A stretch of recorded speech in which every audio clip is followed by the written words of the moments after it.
Sean todos bienvenidos, gracias por acompañarnos en un nuevo programa de Psiquiatría Today, el podcast de divulgación médico-sanitaria dirigido a psiquiatras y patrocinado por Adamed Laboratorios. Todos los programas de Psiquiatría Today se pueden escuchar en la web Adamed TV Profesionales, profesionales.adamedtv.com.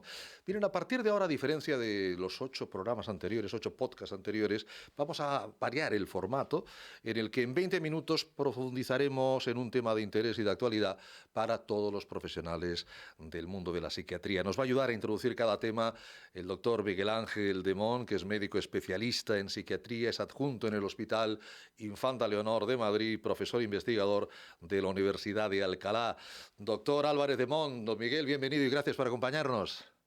Bueno, buenas noches, tardes o mañanas para quien nos escuche. Muchas gracias por tu presentación y un placer poder estar aquí con vosotros. Muy bienvenido. Hoy va a tener una charla abierta con un buen amigo del programa, con el doctor Luis Gutiérrez Rojas, que es médico psiquiatra del Hospital Clínico San Cecilio de Granada, que ya participó como invitado hace algunos programas, en el que nos presentó entre otras cosas su libro La belleza de vivir, que nos alegra saber que, va de bestseller, va camino de ser bestseller. Doctor Gutiérrez Rojas, bienvenido y gracias por acompañarnos. Muchísimas gracias por tenerme en cuenta. Estoy encantadísimo de estar otra vez aquí con vosotros y nada, pues muchas gracias por tus amables palabras. Un placer. Don Miguel, doctor Álvarez Demón, primeros episodios psicóticos es el tema de hoy, cuando usted quiera. No, totalmente. Un tema que yo creo que todos los psiquiatras que estén escuchando el podcast pues lo van a estar familiarizados porque, bueno, lo primero que te quería pedir, Luis, tú que además en vuestro hospital tenéis un programa de primeros episodios psicóticos, lo primero es era definirlo. A ver si nos lo puedes definir, por favor. ¿Qué es un primer episodio psicótico? Intentaremos ser específicos. Normalmente un episodio psicótico le llamamos a un brote en el cual el paciente aparece sintomatología psicótica. La sintomatología psicótica hay dos grandes grupos de síntomas, los positivos y los negativos. No quiere decir que unos sean buenos y malos, quiere decir que los positivos son productivos y los negativos son al contrario. El paciente pues está mucho más inhibido y mucho más aplanado. En los brotes psicóticos lo más característico son esos síntomas positivos, esos síntomas productivos, que fundamentalmente son dos, los delirios y las alucinaciones. ¿Qué es un delirio?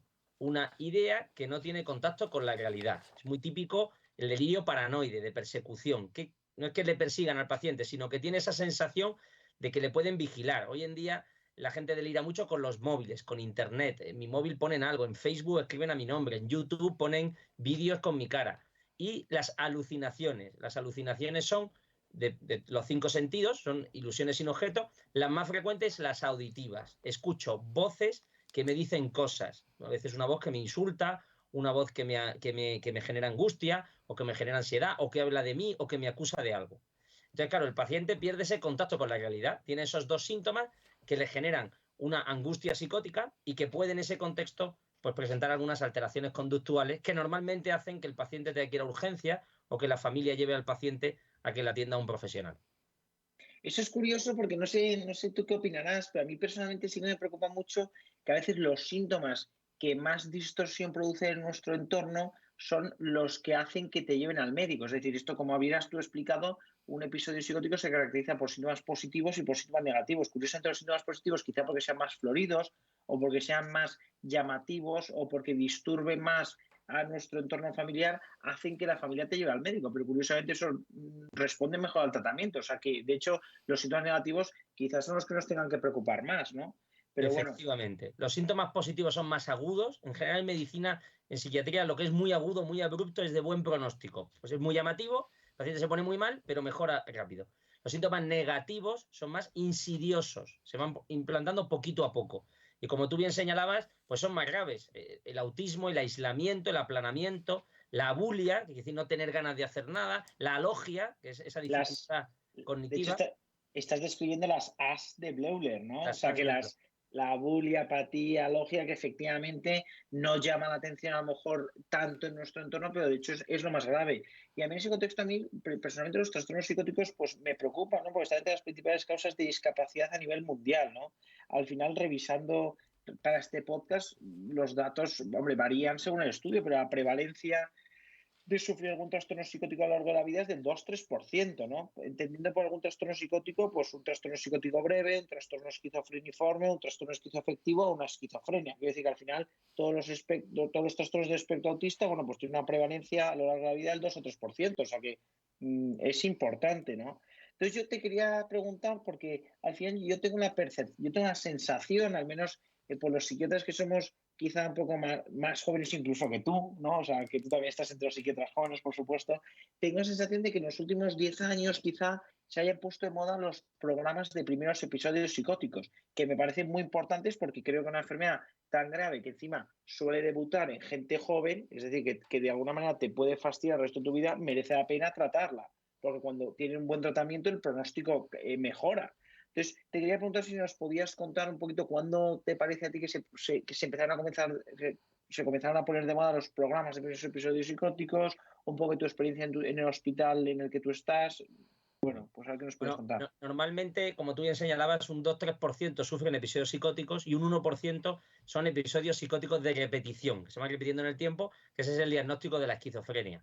Hay episodios psicóticos asociados sobre todo a consumo de drogas o a situaciones muy estresantes que pueden ser breves y que pueden que no se cronifiquen, pero otros sí. Entonces, como bien decías, esa cronicidad hace que, porque además la edad de inicio es muy joven, en torno a los 18 o 20 años. Entonces, ¿qué hace? Que ese primer episodio se implanta y entonces el paciente va a tener un deterioro que hace que luego tenga muchas dificultades a nivel de calidad de vida, de funcionamiento laboral, social, familiar. Por eso los programas de primeros episodios, que aproximadamente en nuestro país pues llevan unos 20 años implantándose en muchas ciudades, es un tema que ya... 20 años. Sí, aproximadamente. De los primeros programas, ¿vale? Toma ya. Aproximadamente unos 20 años. Es cierto que es un tema que ya venía de antes, o sea, que en otros países de Europa nos habían adelantado y en otros países del mundo, muy típico todos los trabajos de McGonigal Australia, en ¿verdad? Australia, efectivamente, y en Estados Unidos, por supuesto. ¿Por qué es tan importante los programas de primeros episodios? Porque es fundamental que los pacientes desde el comienzo reciban una atención adecuada. ¿Por qué? Porque esto es muy sencillo. Si te partes una pierna 20 veces, es más fácil quedarte cojo. Cuanto mayor es el número de episodios y también, sobre todo se ha descubierto más que el número de episodios, lo que llamamos psicosis sin tratar, el tiempo de psicosis sin tratar, peor es el pronóstico. O sea, cuanto más tiempo esté el paciente con síntomas psicóticos activos, peor va a ser el funcionamiento cerebral a largo plazo.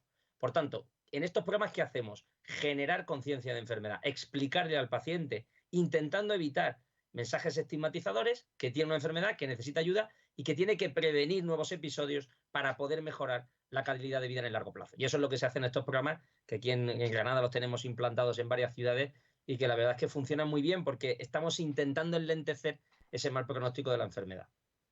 No sé, yo me acuerdo que no antes que has comentado, efectivamente, yo cuando hice la residencia, yo mismo yo estuve unos meses en el programa de primeros episodios psicóticos del 12 de octubre, aquí en Madrid, ¿no? En el Hospital 12 de octubre, pero yo me acuerdo que una de las cosas que se puso como muy de moda era hacer la rotación externa en el grupo de primeros episodios de McGorry, ¿no? Allí en Australia, porque Totalmente. Yo recuerdo efectivamente gente que fue también. mucha gente, ¿no? Que es verdad que los primeros episodios pues han estado muy de moda, vamos, se siguen sacando muchas publicaciones porque yo creo que era un mundo o era un área de la psiquiatría de la que se sabía poco y que afortunadamente hemos avanzado bastante en el conocimiento, ¿no? Y en ese sentido yo creo que tú has dado con unas teclas que es muy importante, que de cara al pronóstico lo que es muy importante es minimizar el tiempo con síntomas psicóticos sin tratar, ¿no? Entonces, bueno, también es verdad que también unas cosas que yo a mí personalmente como psiquiatra me preocupa es que la reducción precoz o la suspensión precoz de la medicación conlleva recaídas, ¿no? Al final los antipsicóticos llegan a reducir el riesgo de recaída hasta en un 30%, mientras que su interrupción trae consigo un riesgo del 60-70% si se interrumpe antes de un año, ¿no? O sea que al final la interrupción precoz realmente es un problema.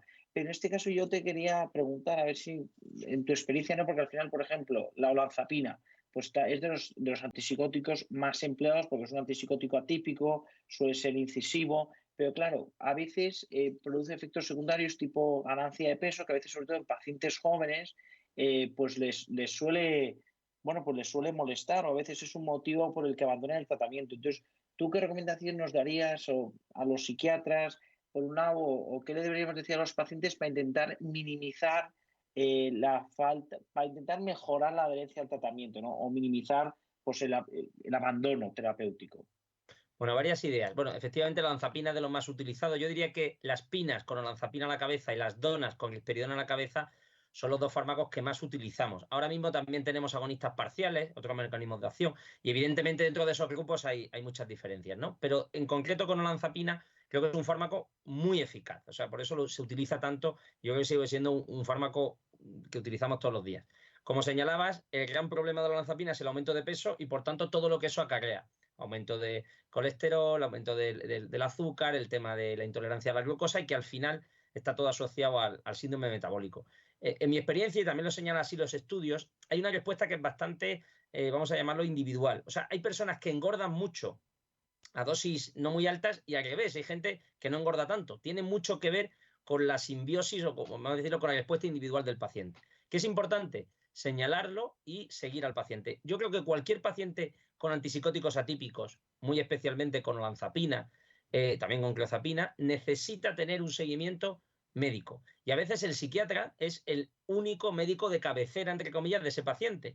Luego, necesitamos analíticas seriadas, o sea que el paciente cada 3 meses como mínimo, eso dicen los consensos, se le vaya haciendo analítica. Y por supuesto, se le tome el peso, perímetro abdominal.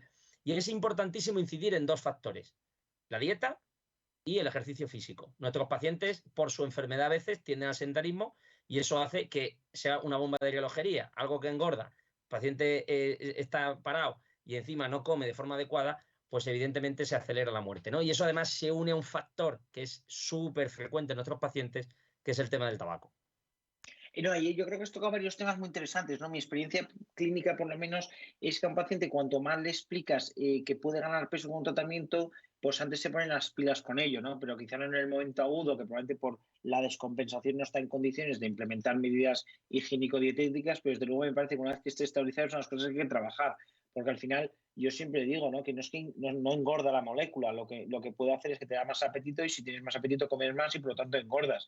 Pero también yo creo que ya a veces también tenemos que tener en cuenta que la propia enfermedad, por los síntomas que tiene y por el impacto que tiene el paciente, a veces lo que produce es, pues bueno, se asocia, esto está muy estudiado, se asocia a unos hábitos peores de salud, ¿no? Se asocia más sedentarismo, se asocia más tabaquismo, se asocia a peor, en general, peor régimen dietético. Entonces, al final, si conseguimos incidir, y yo creo que si nos metemos en la cabeza que los psiquiatras somos un poco el médico de cabecera de muchos pacientes, pues yo creo que ahí podríamos minimizar mucho algunos efectos secundarios, ¿no? O sea, yo creo que si nos metemos en la cabeza que y aparte un paciente que tenga buena alianza terapéutica con su psiquiatra es que al final también vamos, se fía de su criterio, yo creo que también se va a intentar fiar y va a intentar llevar a cabo los consejos que le dé. O sea, que yo creo que ahí nosotros también tenemos mucho recorrido que hacer, ¿no? Yo creo que los psiquiatras yo creo que también podemos hacer quizá un poco más de lo que hacemos. Sí. Yo, una de las preguntas típicas que hago en medicina, ¿no? Cuando estoy con los pacientes explicando todos estos temas, le digo, nuestros pacientes, en concreto con esquizofrenia, ¿qué porcentaje pensáis que pierde de esperanza de vida, ¿no? Entonces empiezan ahí un debate. Normalmente son entre 15 años, 10, 15 años, ¿no? Es decir, que viven mucho menos que la población general. Y cuando les digo, ¿por qué? Todos siempre me dicen lo mismo, porque se suicidan. Digo, hombre, evidentemente el suicidio es más elevado, pero no es la principal causa. Nuestros No. pacientes no fallecen por suicidio consumado, aunque sea más alto, sino que la población general, sino que fallecen por esto que estamos diciendo. Fallecen porque tienen muchos más factores de riesgo cardiovascular. Entonces fallecen pues, de infartos, de infartos cerebrales o de infartos de miocardio o de problemas relacionados con la diabetes o la hipertensión. Luego, es efectivamente lo que tú decías, Miguel Ángel, es súper importante que creo que ese es el gran papel que tiene enfermería, ¿no? Psiquiatría y enfermería de la mano para esos cuidados del paciente que, repito, es que nuestros pacientes muchas veces no van a ningún otro médico que no seamos nosotros. Y además a nosotros es a los que más casos nos hacen, porque somos como su médico de cabecera. Luego es imprescindible que tengamos un programa implantado de mejora de la calidad de vida física del paciente. Si no, difícilmente pues vamos a conseguir revertir esa esperanza de vida tan mala que tiene. Mira, has sacado un tema que me parece interesantísimo, que es efectivamente la disminución en la esperanza de vida de los pacientes con trastornos del espectro psicótico, ¿no? Que eso a mí, vamos, es una lacra y además los estudios más recientes no parece que esta tendencia esté disminuyendo, ¿no? Y yo creo que ahí hay tres causas, ¿no? Tú has contado una que es efectivamente, que es un poquito todo el tema del síndrome metabólico. Ahí, si alguno de los que nos está escuchando quiere leer un buen metaanálisis, hay un metaanálisis muy bueno publicado hace unos años en World Psychiatry del riesgo de síndrome metabólico y de sus distintos componentes en el trastorno mental grave, ¿no? Y es efectivamente, como ha dicho el doctor Gutiérrez Rojas, pues los pacientes con esquizofrenia y con otras enfermedades de espectro psicótico, pues tienen más riesgo de hipertensión, de diabetes, etcétera. Por un lado está lo de las enfermedades físicas, 2 está el estilo de vida y luego 3 está lo que se llama el overshadowing, ¿no? O sea, ese estigma o desgraciadamente, es a veces menor importancia que damos los médicos o que dan los médicos generales a las enfermedades que tienen los pacientes con esquizofrenia. A mí eso sí me da mucha pena porque yo creo que la pandemia ha traído muchas cosas positivas. En concreto, a salud mental yo creo que estamos teniendo más visibilidad que nunca. Yo creo que la ansiedad y la depresión como que se han normalizado o se ha normalizado la visita al psiquiatra. Yo creo que en eso es impresionante. Wow, yo por lo menos me siento como, creo que la especialidad y los psiquiatras estamos muy, muy bien valorados o mejor valorados que en otras ocasiones. Pero yo creo que las enfermedades psicóticas siguen siendo un poco objeto de estigma o de minusvaloración. Y yo me acuerdo un caso clínico que publicaron en New England poco antes de que estallase la pandemia, a finales de 2019, de cómo se veía que un paciente era una señora de edad avanzada, no me acuerdo si eran 60 o 70 años, pero me acuerdo que iba a urgencias pues con clínica delirante, pero que tenía además hormigueos. Fue una vez, fue otra vez, y al final ya por fin una tercera vez, pues alguien sí que se la tomó más en serio, le hizo una analítica y tenía, pues bueno, que como tenía problemas de malnutrición y tal, pues tenía déficit vitamínicos y al final lo que tenía es estas parestesias fruto del déficit de vitamina B, ¿no? Que al final eso con suplementos mejora. Y dices, esto probablemente si no tuviese esa clínica delirante, la primera vez se lo hubiesen tomado más en serio.